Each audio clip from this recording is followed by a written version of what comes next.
Hello there! Today I watched episode 3 of the show The Walking Dead Dead City, and now I want to tell you about it. Episode 3 is called People Are a Resource, and was directed by Kevin Dowling and written by Keith Staskiewicz.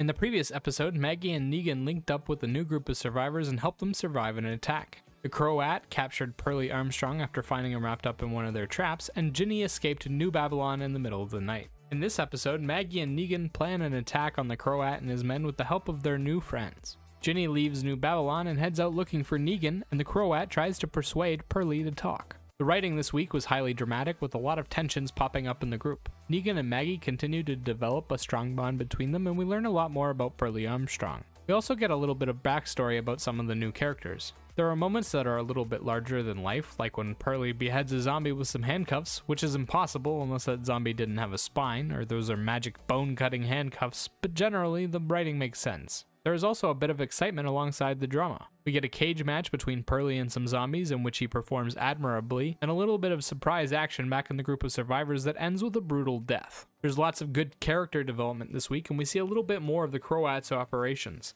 He's got a massive setup with all kinds of funky equipment and experiments going on. Cast-wise, we have Jeffrey Dean Morgan and Lauren Cohen continuing to give it their all, with a few new faces stepping up to shine. Maggie lets out some of her stress in this episode and finally bares her soul to Negan. He receives it and gives a bit of himself back, and we get a magical little turning point in their relationship. Negan is also forced to let out a bit of the monster he's keeping inside, and we get another brutal instance of him killing somebody. Jonathan Higginbotham and Mahina Napoleon also stood out this week. Higginbotham plays Tommaso, one of the leaders of the new group, and he gets to do a small monologue and show off a bit of anxiety. He does it well. Napoleon goes on a silent journey and does a bit of subtle emotional work, and does great with it. Visually, we continue on with a dark and grimy setting, most of which appear to be apartment building sets. This week, however, we are also introduced to the Croat's underground lab and deathmatch arena.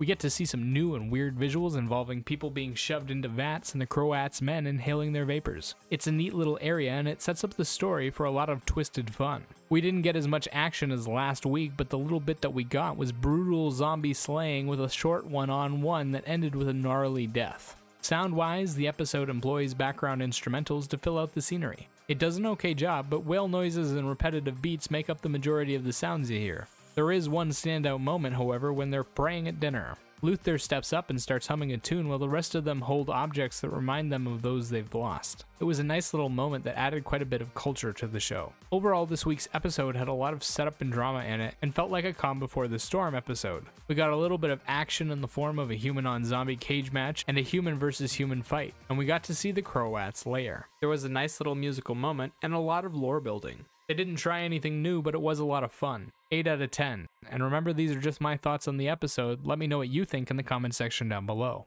Bye-bye.